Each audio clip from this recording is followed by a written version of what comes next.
रूप पाहता रूप पाहता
वा कॅमेरा समोर या कॅमेरा चालू आहे समोर या समोर या कॅमेरा चालू यायचं थाप टाका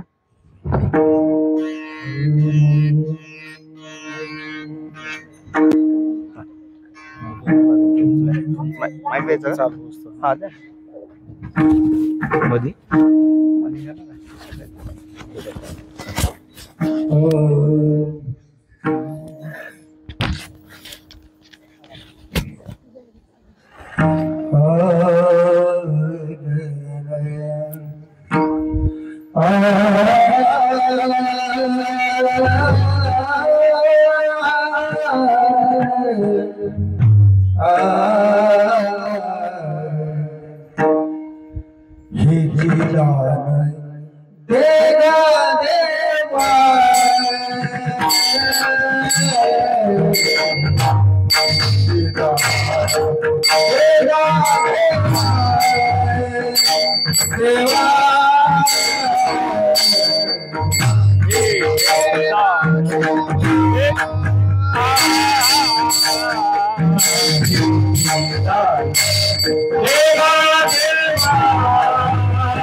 राम देगा देवा तुझा विसरण होवा गुणगाई नवरी हिची माझी सर्व जोडी न लगे मुक्ती आणि संपदा किंवा न लगे मुक्ती आणि धन संपदा संत संग देई सदा गुण गाईन आवडी हिची माझी सर्व जोडी तुका म्हणे गर्भवासी सुखे घालावे आम्हासी गुण गाईन आवडी हिची माझी सर्व जोडी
ज्ञानेश्वरा करुणाकरा दयाळ तुमचा अनुग्रह लागलो पावन झालो चराचरी श्री गुरु चरण सरो जग जय निज मन मुकुर सुधारी बरमौ रघुबर विमल जशु जोदाय कुफल चारी बुद्धिहीन तनु जानिके सुमिरे पवन कुमार बल बुद्धि विद्या देहु मोहि हरहु कलेश विकार जय हनुमान ज्ञान गुण सागर जय जय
चिदामध्ये का देवा तुझा विसरण व्हावा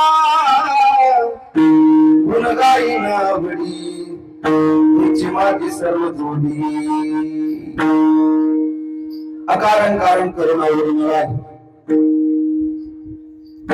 भगवान श्री पंढरीश परमात्मा श्री हनुमंतराय यांच्या असीम कृपेद्वारा विश्ववंद्य विश्वसंत संत श्रेष्ठ जगद्गुरु श्री तुकोबराय ज्ञानी यांचे राजे साधकांचे मायबाप विश्वमाली ज्ञानोबराय आदी करून सर्व संत मंतांच्या आशीर्वादाने संपन्न होत असलेला अखंड हरिनाम सप्ताह शिवमहापुराण कथा आणि ग्रंथराज ज्ञानेश्वर पारायण सोहळा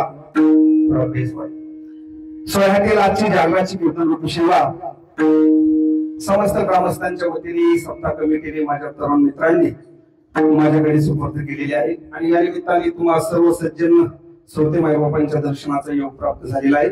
यामध्ये पुरुष मंडळी असतील, माता भगिनी असतील, गायनाचार्य, मृदंगाचार्य, परिसरातून आलेले टाळकरी, आपल्या गावातील टाळकरी, सुंदर अशी साऊंड सिस्टीम आहे। माझे जीवलग मित्र जीवनसर या ठिकाणी हा कार्यक्रम शूटिंग करत आहेत, म्हणजे आपल्याला तो कधीही बघता येणार आहे। विणेकरी सुंदर आहेत।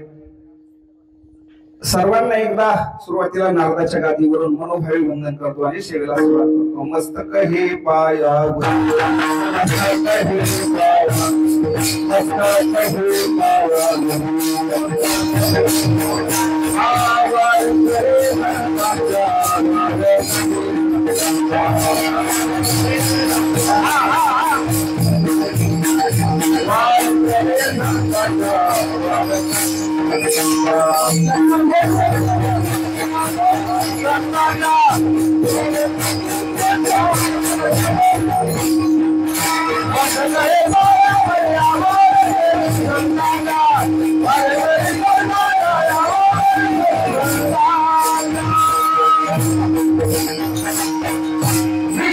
विश्व संत संत श्रेष्ठ जगद्गुरु श्री तुकोबराय घेतलेल्या अभंगाद्वारे भगवंताकडे मागणी करतायत। आज मागणीपर प्रकरणातील अभंग का घेतला आहे हे आपल्याला नव्याने सांगायची गरज नाही। आज जागराची कीर्तन रूपी सेवा आहे आणि वारकरी संप्रदायाचा असा दंडक आहे, अलिखित नियम आहे, जागराच्या दिवशी मागणीपर अभंग चिंतनाला असावा। या उद्देशाने मी आपणासमोर मागणीपर प्रकरणातील अभंग निवडलेला आहे। विश्ववंद्य विश्व संत संत श्रेष्ठ जगद्गुरु श्री तुकोबराय या अभंगाद्वारे भगवंताकडे मागणी करतायत। भगवंताला म्हणतायत, देवा मला हेच दान दे, कोणतं तुझा विसर न व्हावा, मला तुझा विसर होऊ देऊ नको, हे मला तू दान दे। आणि हे जर तू मला दान दिलं तर मी काय करीन, गुण गाईन आवडी, मी आवडीने गुण गाईन आणि हीच माझी सर्व कमाई आहे असं मी समजेल। देवा याच्यापेक्षा मला मुक्ती नको, धन नको, संपदा नको, मला फक्त संत संग देई सदा। आणि वरील जर माझ्या सर्व मागण्या मान्य करणार असशील तर तुका म्हणे गर्भवासी, सुखे घालावे आम्हासी।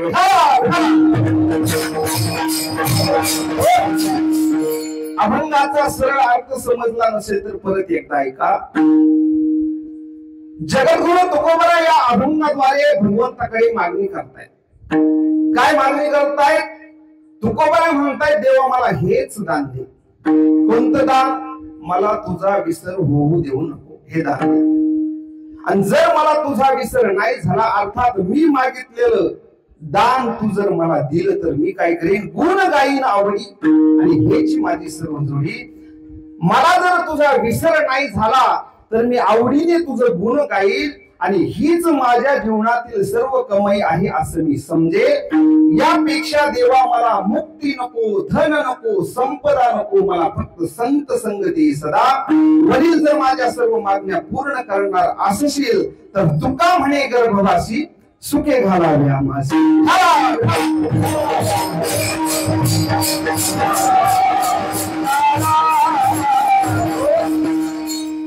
सर्वांगाची कान करू ऐका। शक्यतो आपापले मोबाईल सायलेंट, फ्लाईट मोड किंवा स्विच ऑफ करून ठेवा।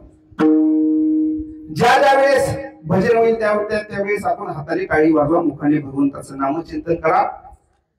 एखादा प्रश्न विचारला तर त्याचं उत्तर देत चला, चुकलं तर चुकू द्या, मी काय तुमचा अपमान करणार नाही। चुकीचं का होईना उत्तर देत चला, बोलत चला। मी काही जास्त वेळ कीर्तन करणार नाही, 12 वाजेपर्यंत आपण थांबू, चाल असं करणार नाही। पाठीमाग सर्व तयारी चालू पडद्याच्या पाठीमाग त्यांनी सांगितलंय, महाराज आमचा सेटअप 15 ते 20 मिनिटातच तयार होणार, पण 15 ते 20 मिनिटात पण मी थांबणार नाही। एक 10:15 पर्यंत चालू होईल आणि कीर्तन संपल्यानंतर आपण सर्वांना माहिती काल महाराजांनी कीर्तनातून एक वाक्य वापरलं, आपल्याला जर चित्रपट बघायचा असेल, आपल्या मुलांना जर चित्रपट दावायचा असेल तर छावासारखे चित्रपट आपण बघितले पाहिजे, आपल्या मुलांना छावासारखे चित्रपट दाखवले पाहिजे. छावा या चित्रपटामध्ये छत्रपती संभाजी महाराजांच्या जीवनावर आधारित हा चित्रपट आहे. आणि महाराजांनी हे वाक्य कीर्तनामध्ये उच्चारलं आणि सर्व तरुण मंडळी एकत्र आले आणि छावा दाखवण्याचं आयोजन नियोजन केलं. आणि मला सांगितलं, महाराज आजचे कीर्तन रूपी सेवा आपण 8 ते 10 घेऊ आणि त्यानंतर सर्व श्रोत्यांना आपण छावा चित्रपट दाखवू. सर्व नियोजन ठरलेलं आहे. कीर्तन संपल्यानंतर आपल्याला तो छावा चित्रपट बघण्यासाठी मिळणार आहे. त्या कीर्तन संपल्यानंतर कोणीही उठायचं नाही, जाग्यावर बसायचं. सर्व सेटअप रेडी झालेला आहे. मी बाजूला झालो, टाळकरी खाली बसले की लगेच चित्रपट चालू होणार.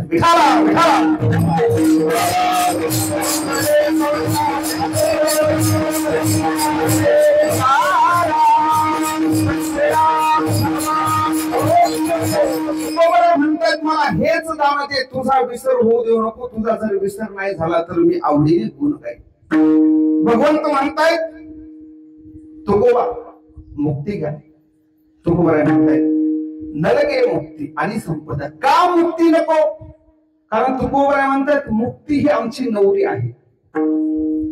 तुका म्हणे मुक्ती परमिली नोवरी, आता दिवसाच्या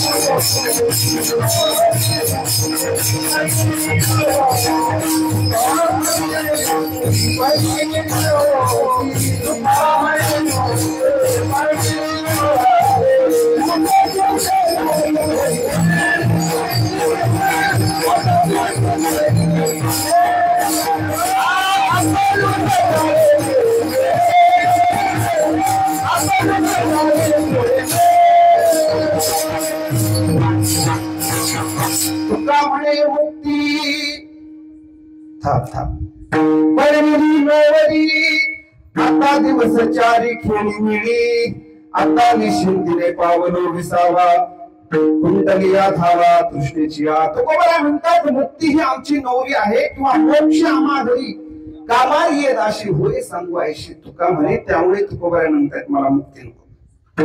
भगवंत म्हणतायत मग धन घ्या.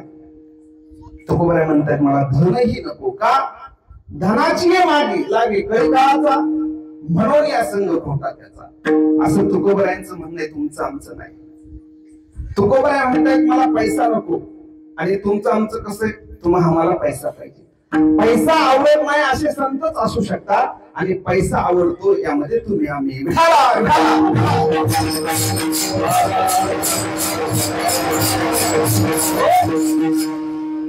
आदमी कब तक धन के पीछे लगता है, जब का उसका निधन नहीं होता तब तक आदमी धन के पीछे लगता है.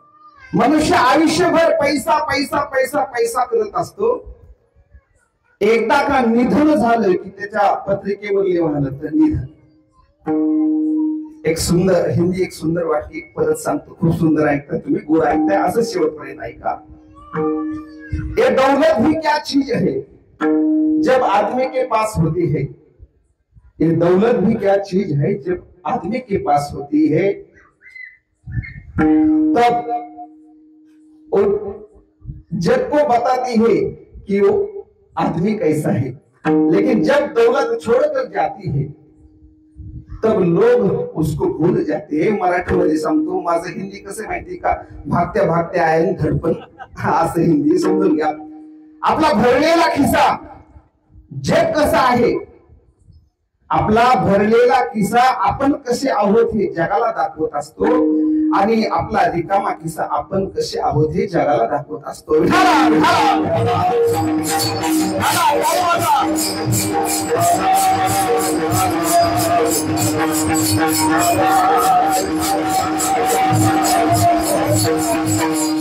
तुकोबा यांनी अभंगामध्ये जी मागणी केलेली आहे ती उचित मागणी आहे. काही मागणे हे आम्हा अनुचित आणि वडिलांची रीत जाणत असो. काही मागणी उचित असते आणि काही मागणी अनुचित असते. तुका म्हणे रुद्रा अंजनीची या कुमारा. अंजनी मातेने देखील मागणी केली होती. प्रसंग सांगतो, भजन करा.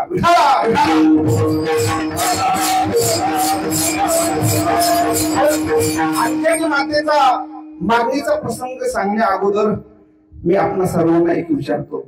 तुका म्हणे रुद्र अंजनीची या कुमारा. तुकोबराय म्हणताय, हनुमंतजी तुम्ही अंजनी मातेचा मुलगा आहात, अंजनी मातेचा कुमार आहात, तुम्ही भगवान शंकरजीचा अवतार आहात. मला भक्तीच्या वाटा दाखवा. शरण शरण जे हनुमंता तुम्हा आलो रामदूता. तुकोबराय म्हणतात,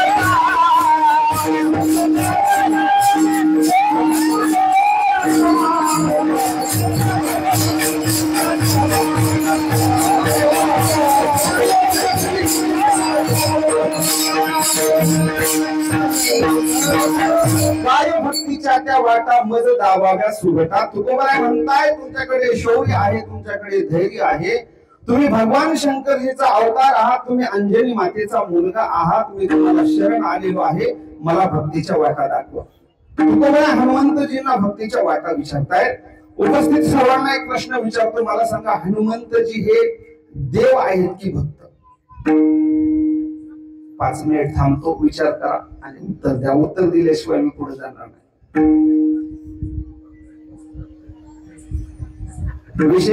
विशेष करून तरुण मित्रांकडून मला उत्तर अपेक्षित आहे. गेली अनेक वर्ष आपण ज्यांच्या प्रांगणामध्ये ही सेवा संपन्न करतोय त्यांच्याविषयी आपल्याला माहित पाहिजे. या दृष्टिकोनातून तरुणांच्या ज्ञानामध्ये भर पडावी या उद्देशाने मी हा प्रश्न विचारलेला आहे. त्याचं उत्तरही तुम्हाला सांगणार आहे. बोला, हनुमंतजी देव आहेत की भक्त? सांग. हनुमंतजी ही देवही आहेत आणि भक्तही आहेत. सांगतो कसे. भजन करा.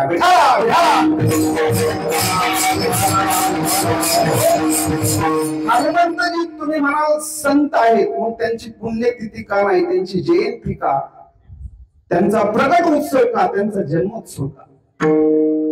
उत्तर तुम्हाला दिलेलं आहे. हनुमंतजी देवही आहेत आणि भक्तही आहेत. भक्त आहेत, संत आहेत, तर मग त्यांची पुण्यतिथी का नाही, त्यांचा जन्मोत्सव का? तर त्याचं उत्तर असे, हनुमंतजी हे सप्त चिरंजीवापैकी एक आहेत.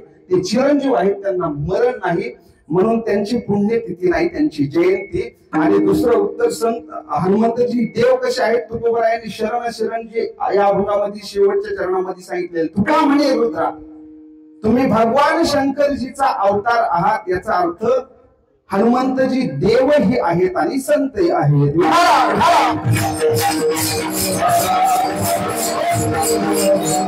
काही मागणं उचित असतं आणि काही अनुचित असतं. या उद्देशाने मी बोलत आहे. या उद्देशाने जर बोलायचं झालं तर आपल्याला प्रभू रामचंद्रजींच्या कथेचा आढावा घ्यावा लागेल. हनुमंतजींच्या कथेचा आढावा घ्यावा लागेल. प्रभू श्रीरामचंद्रांची कथा आणि हनुमंतजींची कथा या दोघांच्याही जन्माच्या कथा एकमेकांच्या कथेशी निगडीत आहेत. दशरथ राजाला मुलबाळ नव्हतं, त्यामुळे ते दुःखी होते आणि त्यांच्या गुरुने त्यांना पुत्रकामेष्टी नावाचा यज्ञ करायला सांगितला. आणि दशरथजीने ऋषी शृंगाच्या हातातून त्या यज्ञाची स्थापना केली. तो यज्ञ संपन्न केला. यथासांग तो यज्ञ पार पडला. यज्ञ पार पडल्यानंतर यज्ञ नारायण प्रसन्न झाले. कुंडामधून पायस प्रसाद घेऊन बाहेर आले आणि सांगितलं, या प्रसादाचे 3 भाग करा आणि 3ही राण्यांना द्या. ऋषी शृंगाने वशिष्ठ ऋषींना बोलवलं आणि सांगितलं 3 भाग करा, 3 राण्यांना द्या. 3 भाग केले. पहिला भाग कौशल्य मातेला दिला, दुसरा भाग सुमित्रा मातेला दिला आणि तिसरा भाग कैकेयी मातेला दिला. कैकेयी मातेला राग आला, मी राजाची आवडती, रूपवान, मी सुंदर आणि मला शेवटी ठेवलं. कैकेयी माते तो प्रसाद सेवन केला नाही, तो तसाच हातामध्ये ठेवला. मागणं उचित कसं असतं या दृष्टीने माझी वाटचाल चालू आहे. आणि तेवढ्यामध्ये आकाशामधून एक घार आली. त्या घारीने तो प्रसाद बघितला. ती जी घार होती भाऊ, ती सुवरच्या नावाची देवंगाना होती. तिचा नाचताने ताल चुकला होता आणि ब्रह्मदेवाने तिला शाप दिला होता, काय तू घार होशील. आणि मग घार झाल्यानंतर तिने उशाप मागितला होता आणि तिला सांगितलं होतं तू पिंड जेव्हा झडपशील तेव्हा तुझा उद्धार होईल. कैकेयी मातेच्या हातामध्ये तो प्रसाद होता. कैकेयी मातेने तो प्रसाद सेवन केला नाही. तेवढ्यात ती घार तिथं आली आणि त्या घारीने त्या प्रसादावर झडप मारली. पिंड घारीने झडपिला आणि तो पिंड घारीने झडपल्यानंतर आकाश मार्गाने ती घार पिंड घेऊन निघाली. आता तो पिंड कुठं न्यायचा, कुठं टाकायचा हे सर्व ठरलेलं होतं. आणि इकडे ऋषिमुख पर्वतावरती अंजनी माता तप करत बसलेली होती. उचित मागणं काय आहे याच्याकरता बोलतोय. ऋषिमुख पर्वतावर अंजनी माता तप करत होती. कशाकरिता? माझ्या पोटी पवित्र सद्गुणी मुलगा जन्माला यावा या दृष्टिकोनातून अंजनी माता भगवान शंकरजी समोर अनुष्ठान मांडून बसलेली होती. भगवान शंकरजीची तपश्चर्या करत होती. भगवान शंकरजी अंजनी मातेला प्रसन्न झाले आणि सांगितलं कशाकरिता तप करते, ध्यान करते, साधना करते. अंजनी मातेने सांगितलं माझ्या पोटी सद्गुणी पवित्र मुलगा जन्माला यावा या दृष्टिकोनातून मी या ठिकाणी साधना करते, तप करते. भगवान शंकरजीने सांगितलं तू याच ठिकाणी हाताची अशी ओंजळ करून तू तप करत बस. तुझ्या हातामध्ये प्रसाद पडेल. तो हातात प्रसाद पडला की तू त्याचं लगेच सेवन कर आणि सेवन केल्यानंतर तुझी जी इच्छा आहे ती इच्छा पूर्ण होईल. अंजनी मातेने भगवान शंकरजीकडे जी मागणी केलेली आहे काय? माझ्या पोटी पवित्र सद्गुणी बुद्धिमान मुलगा जन्माला यावा या मागणीला उचित मागणी म्हणतात.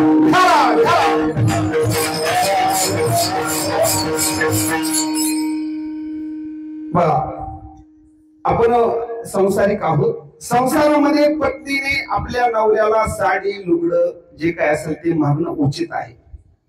का? तो त्यांचा अधिकार आहे. आणि नवऱ्याचा देखील अधिकार काय आहे, कर्तव्य काय आहे की त्यांना साडी, लुगडं जे काय असेल ते घेऊन देणं. पण असं म्हणतात पत्नी अशी असली पाहिजे तिनं नवऱ्याला कधीच काही मागितलं नाही पाहिजे. पण नवरा देखील असा असला पाहिजे त्याने देखील पत्नीला कधीच आणि काहीच मागायची वेळ येऊ नये. बघा साडी मागणं हे उचित आहे, पण पेरणीच्या टायमाला, पेरणीच्या वेळेस नेकलेस मागणं हे उचित आहे का? पेरणीच्या टायमाला केलेले दागिने हे गहाण ठेवावे लागतात. साडी मागणं उचित आहे, पण पेरणीच्या टायमाला नेकलेस मागणं हे उचित नाही.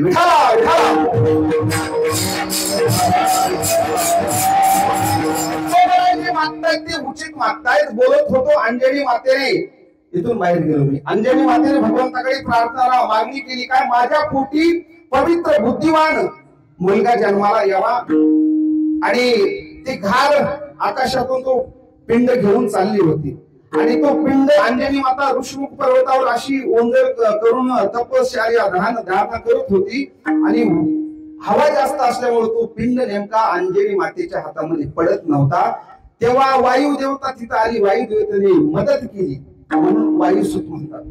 वायू देवतेने मदत केली आणि नेमका तो पिंड अंजनी मातेच्या हातामध्ये पडला. अंजनी मातेने तो सेवन केला आणि अंजनीने तो पिंड सेवन केल्यानंतर अंजनीच्या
अंजनी मातेने तपश्चर्या केली आणि त्या तपश्चर्याचं फळ महारुद्र आले.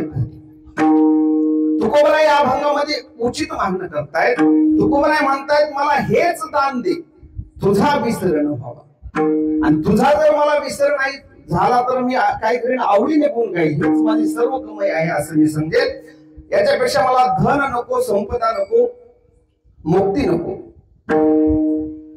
फक्त संत संगती सदा. मनुष्याच्या जीवनामध्ये सतसमागम हा अत्यावश्यक आहे, दुर्व्यसन हे अनावश्यक आहे. परंतु मनुष्याला आपल्या जीवनामध्ये सतसमागम हा अत्यावश्यक असून तो अनावश्यक वाटतो, ही शोकांतिक आहे. कोणी म्हणेल सतसमागम वाचून आमचं काही अडले असं आम्हाला वाटत नाही, पण एक मार्मिक बाब मी आपल्याला सांगतो ती तुम्हाला होच म्हणावी लागेल. सर्व मानव मात्रांची मूलभूत आकांक्षा जर काय असेल तर ती आहे मला सुख मिळणं आहे. दुमत याबाबत कोणाचं कोणी असू द्या, बाल असो, वृद्ध असो, सुशिक्षित असो, अशिक्षित असो, देशभक्त असो की हरिभक्त असो, सर्व मानव मात्रांची मूलभूत आकांक्षा हीच आहे की मला सुख मिळावं, आणि याकरिता तुमचे आमचे रात्रंदिवस प्रयत्न चालू आहेत.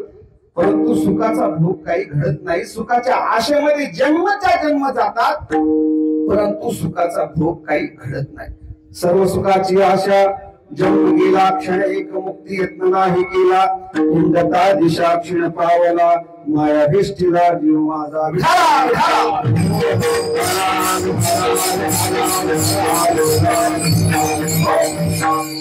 म्हणतात संत संग देई सदा. आणि वडील जर माझ्या सर्व मागण्या मान्य करणार असतील तर मला सुखाने गर्भवासामध्ये घाल. गर्भवास आणि सुखाने हे पटण्यासारखं आहे का? कारण तुकोबरायच म्हणतात ना, काय सांगू गर्भेची यातना,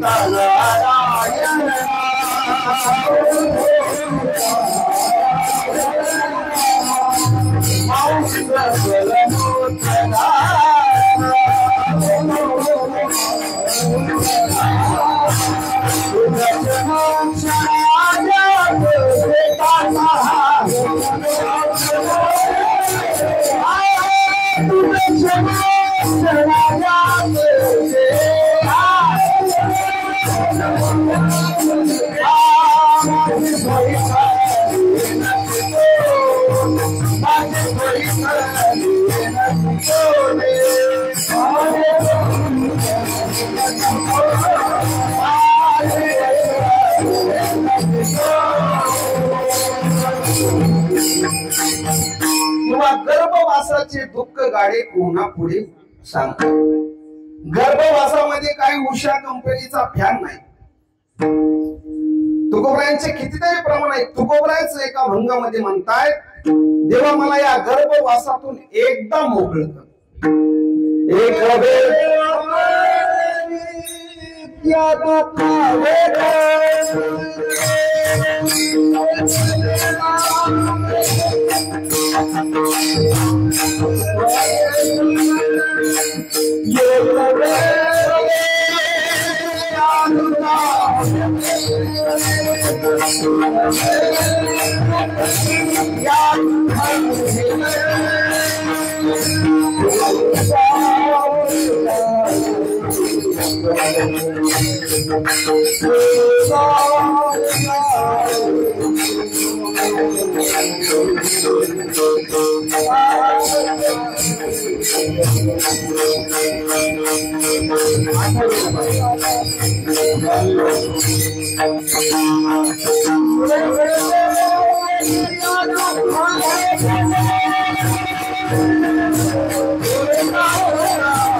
गर्भवास आणि सुखाने हे शक्य नाही, कारण तुकोबाराच म्हणतात एक वेळ तरी या दुःखा वेगळे दुरितांचे जाळे उदवणे.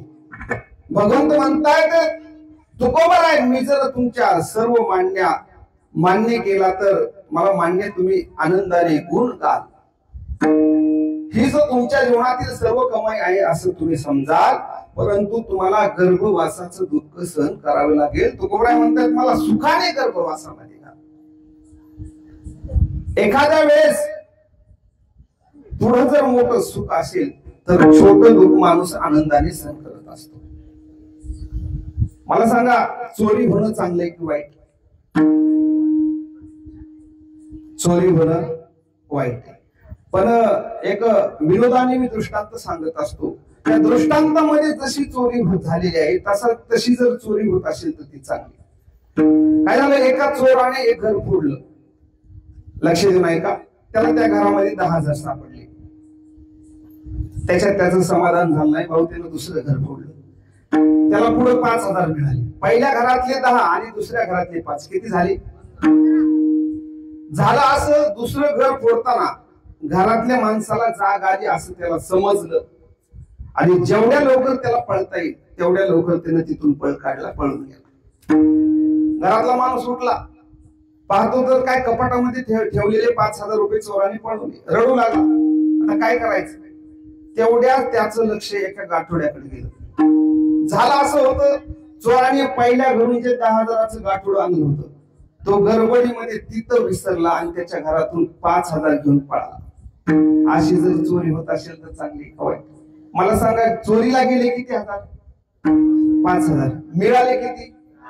म्हणजे फायदा किती हजाराचा झाला? अशी चोरी होत असेल तर रोज होऊ द्या ना.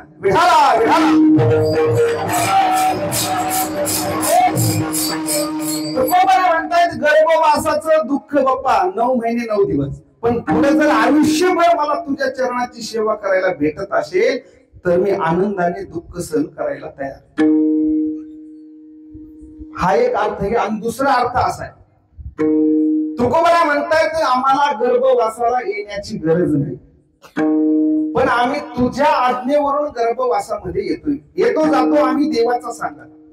नाहीतर आम्हाला गर्भवासाला येण्याची गरज नाही, आम्ही तुझ्या आज्ञेवरून गर्भवासाला येतोय, म्हणून आम्हाला तिथं त्रास झाला नाही पाहिजे, तू तिथं आमची सोय कर.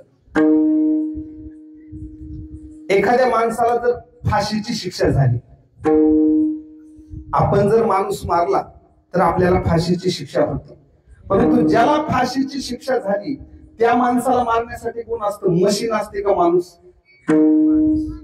कोण असतं? माणूस. आपण जर एखादा माणूस मारला तर आपल्याला फाशीची शिक्षा होते, आणि ज्याला फाशीची शिक्षा झाली त्या माणसाला फाशी देण्यासाठी माणूस असतो. आपण माणूस मारला तर आपल्याला फाशीची शिक्षा होते, आणि फाशी ज्या माणसाला झाली त्या माणसाला फाशी देण्यासाठी जो माणूस असतो त्याने जर त्या माणसाला फाशी दिली तर त्याला शिक्षा होत नाही, त्याला पैसे मिळतात, पगार मिळतो. का? आपण देखील माणूस मारलाय, त्यांनी माणूस मारला, मग आपल्याला शिक्षा त्याला पैसे का? आपण जो माणूस मारला आहे तो शासनाच्या आज्ञेवरून नाही, आपल्या स्वतःच्या आज्ञेवरून मारलाय. आणि ज्याला फाशी झालेली आहे त्या माणसाला, अर्थात ज्या माणसाने फाशी दिलेली आहे त्याने ती स्वतःच्या आज्ञेने नाही, सरकारच्या आज्ञेने त्या माणसाला फाशी दिलेली आहे, म्हणून त्याला शिक्षा होत नाही, त्याला पैसा मिळतो. तसं तुकोबा म्हणतायत आम्हाला तू गर्भवासामध्ये घालणार आहे देवा, तिथं आम्हाला त्रास झाला नाही पाहिजे. का? आम्ही तुझ्या आज्ञेवरून तिथं चाललोय.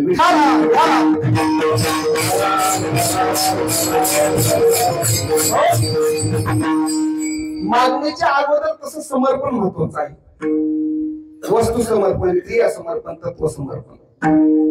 जे जे काही करतो देवा तेथे सेवा समर्पण. पत्रम पुष्पम फलम तोयम योमे भक्त्या प्रयश्यती. जे काय असं पान फल फूल जे काय असेल ते आपण भगवंताला श्रद्धायुक्त अंतकरणाने समर्पित केलं पाहिजे. समर्पणाशिवाय मागण्याचा अधिकार नाही. मागणी करता समर्पण महत्वाचं असतं. एखाद्याने जर दिवसभर रानामध्ये काम केलं तर त्याला रात्री दिवसाचा रोजगार मागण्याचा काय आहे अधिकार आहे. जीवन सर एखाद्याने जर महिनाभर तुमच्या नवोदय क्लासमध्ये शिवाज्ञा नवोदय क्लासमध्ये शिकवण्याचं काम केलं तर त्याला महिन्याचा पगार देणं हा त्याचा अधिकार आहे. एखाद्याने जर दिवसभर शेतामध्ये काम केलं तर त्याला दिवसभराचा रोजगार मागण्याचा अधिकार आहे. एखाद्याने जर महिनाभर काम केलं तर त्याला महिन्याचा पगार मागण्याचा काय आहे बोला अधिकार आहे. मतदानाच्या अगोदरच्या दिवशी उमेदवाराला पैसे मागणं हा मतदाराचा काय आहे अधिकार. धन्यवाद. इथून देशाच्या विकासाला सुरुवात. माणसं एवढी इमानदार आहेत. माणसाच्या इमानदारीचा जर विचार केला तर इथे पानपोईवरचा ग्लास सुद्धा साखळीने बांधावा. मंदिराच्या बाहेर सूचना लावल्या जातात काय पादत्राणे येथे काढा. बसमध्ये सूचना असतात येथे थुंकू नका. का का अशा सूचना असतात हे आपण सुज्ञ असण्याची पोच पावते असं म्हटलं तरी काही वाव नाही. मागणीच्या अगोदर समर्पण महत्वाचं आहे. देह समर्पिजे देवा भार काही जण घ्यावा होईल आघवा तुका म्हणे आनंद घ्यावा घ्यावा.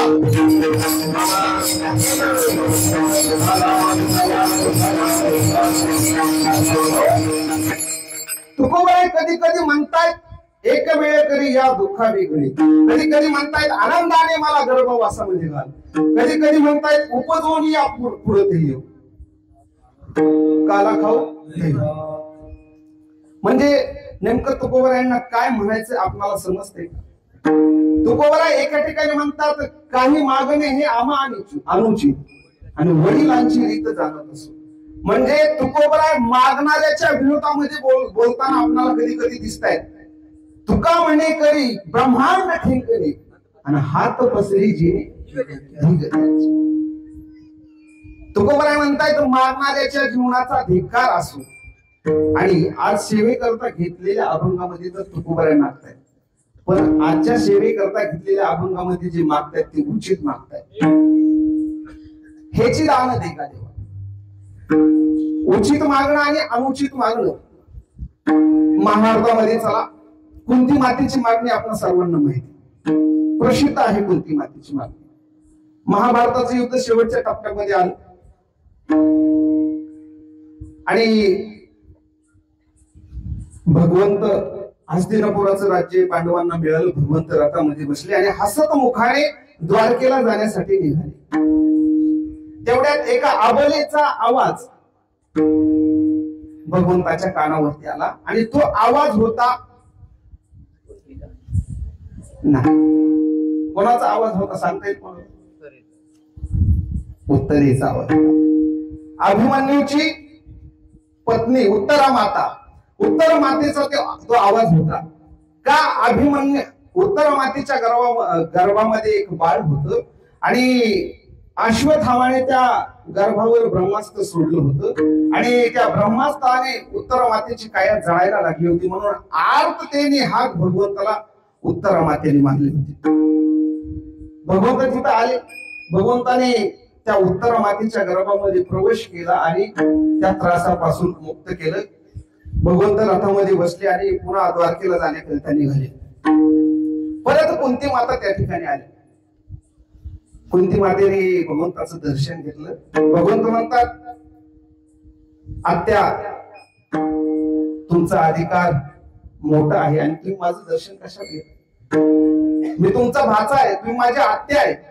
कुंती माता म्हणते मी भाचा म्हणून तुझं दर्शन घेत नाही भगवंत म्हणून तुमचं दर्शन घेते. कधी कधी अधिकारामध्ये नात्यामध्ये अधिकार कळत नसतो. कुंती माता म्हणते मी साक्षात भगवान परमात्म्याचं दर्शन घेते मी भाचा म्हणून दर्शन घेत नाही. कुंती माता म्हणते, देवा आम्हाला सोडून कुठे चाललात? जेव्हा आमच्या जीवनामध्ये संकट होती तेव्हा तुम्ही आमच्या बरोबर राहिलात, आणि आता संकट संपली तर तुम्ही आम्हाला सोडून चाललात. आता कुठं राज्य मिळालं, आमच्या जीवनातील संकट गेले आणि तुम्ही आता आम्हाला सोडून चाललाय. आमच्या जीवनात किती संकट होती. भीमाला जेव्हा विषयाची लाडू खायला दिली त्याच्यातून तुम्ही भीमाला वाचवलं. रक्षाभुवनाच्या आगीतून वाचवलं. द्रौपदी मातेला जेव्हा द्रौपदी मातेच्या साडीला जेव्हा हात घातला तेव्हा द्रौपदी मातेची लाज राखण्याचं काम तू केलं. त्या संकटातून आम्हाला सोडलं. कौरवी पंचाळी सभे माझी आणि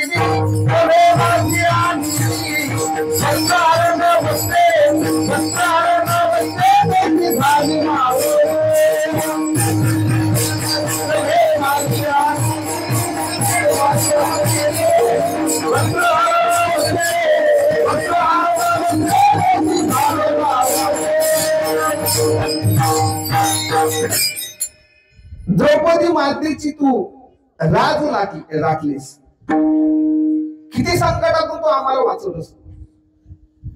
उत्तरा मातेला देखील तिला जो त्रास होत होता, तिच्या गर्भाला त्रास होता, त्या गर्भाच्या त्रासातून तू मुक्त केलंस. अर्थात आमच्या जीवनातील सर्व संकट संपली, आम्हाला राज्य मिळालं आणि तू आता चाललाय. जातोय तू जा, पण जाता जाता मी तुला एक मागते, भगवंता देशील ना? भगवंताने विचारलं, तू मागावं आणि मी न देव, असं कधी झाले का? तेव्हा कुंती माता खूप सुंदर मागते, देवा तू मला काय दे, माझ्या जीवनामध्ये संकट संकट आणि संकटच दे. भगवंत म्हणतायत, लहानपणापासून काय थोडा संकटाचा सामना केलेला काय? आता कुठे राज्य मिळाले आणि अजूनही तुला संकट पाहिजे. जेव्हा आपल्या जीवनामध्ये सुख असतं तेव्हा आपल्याला भगवंताची आठवण होत नाही. जेव्हा आपल्या जीवनामध्ये दुःख येतं तेव्हा आपणाला भगवंताची आठवण होते. अर्थात कुंती मातेने देवाकडे जाऊन देवच मागितलेला आहे. म्हणजे देवाकडे जाऊन देव मागणं याला उचित मागणं म्हणतात, आणि देवाकडे जाऊन देव सोडून बाकी सर्व मागणं याला अनुचित मागणं म्हणतात.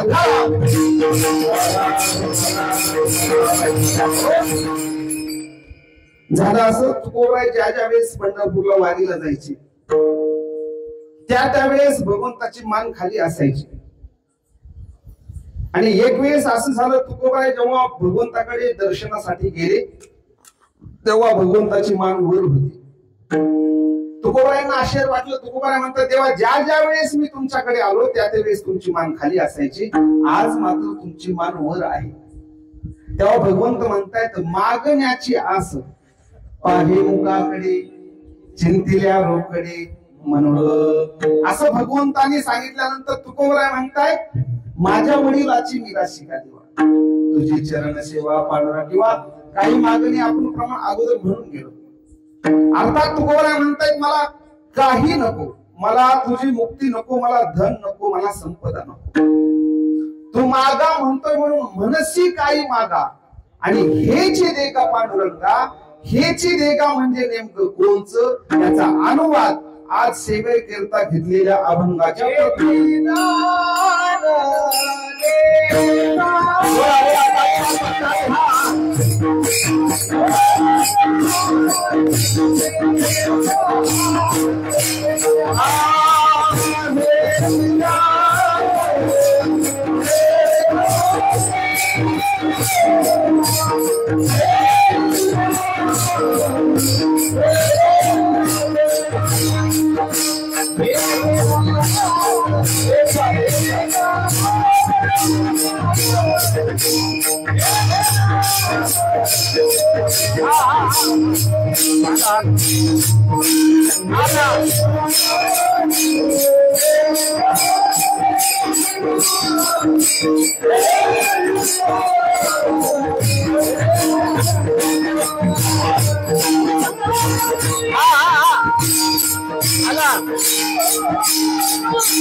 निचिदार देगा देवा तुझा विसरण व्हावा, ही जी मागणी आहे ती या मागणीला उचित मागणं म्हणतात.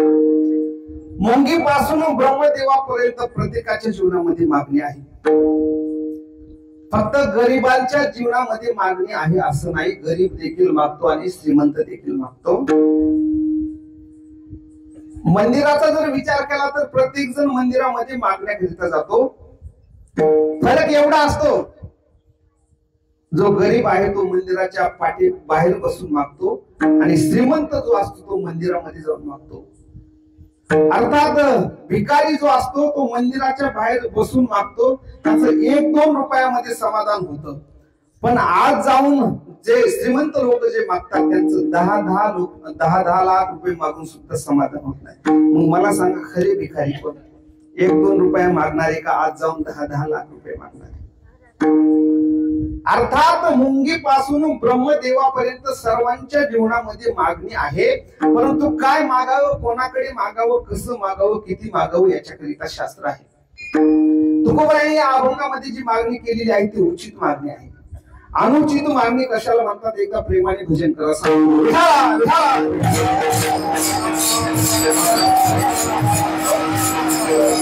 युद्धापूर्वी भगवंताने दुर्योधनाला पुष्कळ काही सांगून पाहितलं, परंतु दुर्योधन ऐकायला तयार नाही. युद्ध ठरलं आणि युद्धाला मदत मागण्याकरिता दुर्योधन भगवंताकडे गेला. भगवंत झोपलेले होते. दुर्योधन गेला आणि भगवंताच्या डोक्याजवळ अर्थात उशाजवळ जाऊन बसला आणि पाठीमागून अर्जुन देखील आला आणि तो भगवंताच्या पायाजवळ येऊन बसला. थोड्या वेळाने भगवंत उठले. उठल्याबरोबर भगवंताला कोण दिसला असेल? अर्जुन. का? तो पायाजवळ बसलेला. भगवंताने विचारलं, कधी आला, कशाला आला? पाठीमागून दुर्योधन म्हटला, देवा त्याच्या अगोदर मी आलेलो आहे. देव म्हटले, तुम्ही दोघही कशा करता आलात मला माहित आहे, परंतु काय करा, अगोदर माझं म्हणणं ऐकून घ्या आणि मग कोणाला काय पाहिजे ते सांगा. एका बाजूने माझं 56 कोटी यादव सैन्य शस्त्र सामग्री सहित राहील आणि एका बाजूने मी राहील. मी मात्र हातामध्ये शस्त्र धरणार नाही, युद्ध करणार नाही, वाटलं तर युक्तीच्या 4 गोष्टी सांगत. दुर्योधनाने विचार केला, हा म्हणतो मी ज्या बाजूने असेल त्या बाजूने युद्ध करणार नाही, हातामध्ये शस्त्र धरणार नाही, वाटलं तर युक्तीच्या 4 गोष्टी सांगेल. आता त्या देखील खऱ्या सांगतो की खोट्या? दुर्योधन म्हटला, देवा मला तुझं 56 कोटी यादव सैन्य. देव म्हटले, ठीक आहे अर्जुन बोल, तुला काय पाहिजे? अर्जुनाला विचारलं. अर्जुनाने सांगितलं, देवा मला फक्त तू एकटा असला म्हणजे पुढं मला बाकी कशाचीच गरज नाही. दुर्योधनाने जे मागितलं त्याला अनुचित मागणं म्हणतात आणि अर्जुनाने जे मागितलं त्याला उचित मागणं म्हणतात.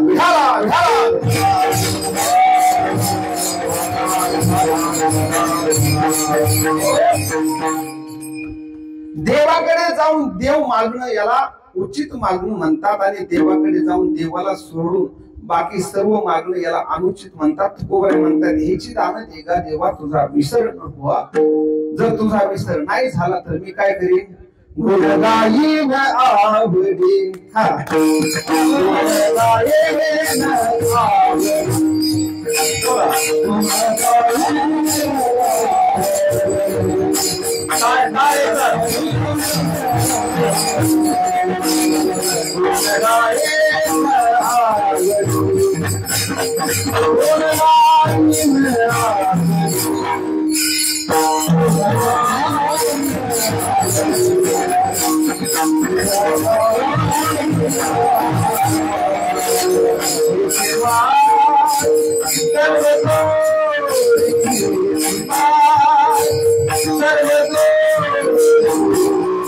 सर्व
हरिभक्त महाराज छत्रपती महाराज सात संघात हरिभक्त महाराज एकनाथ महाराज नारायण महाराज लोणीकर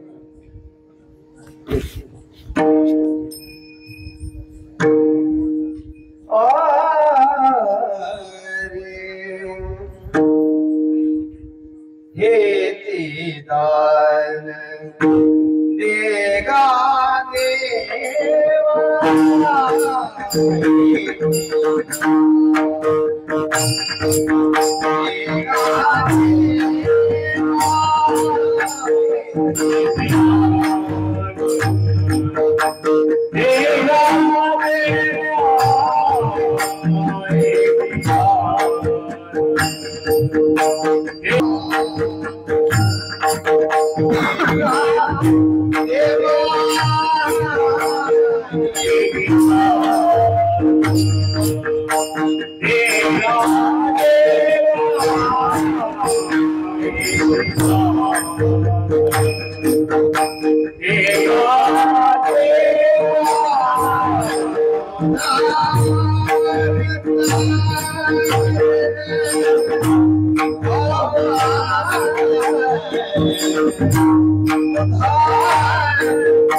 हे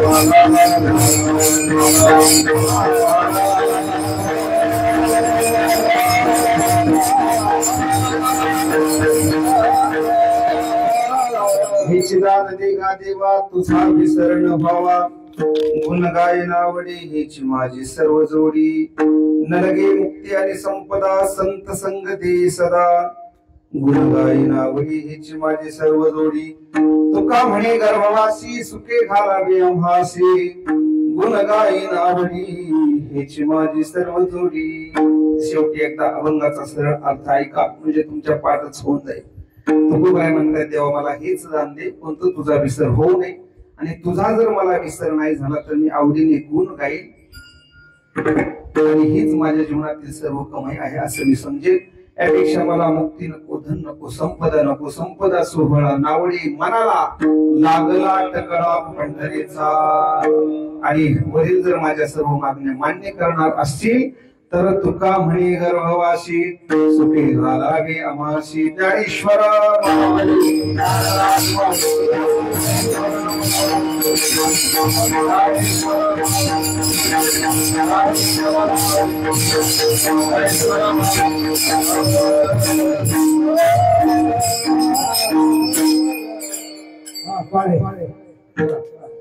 विद्यार्थी म्हणा कोण म्हणते म्हणा चला पुढे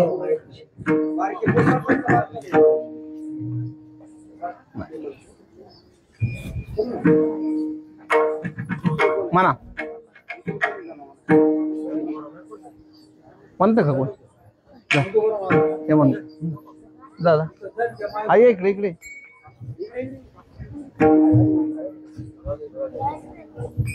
बोला बोला बोला लवकर.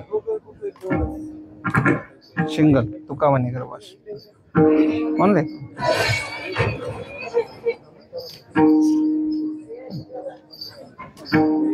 तयार झाले. बोला बोला लवकर बोला. तुका म्हणे गर्भास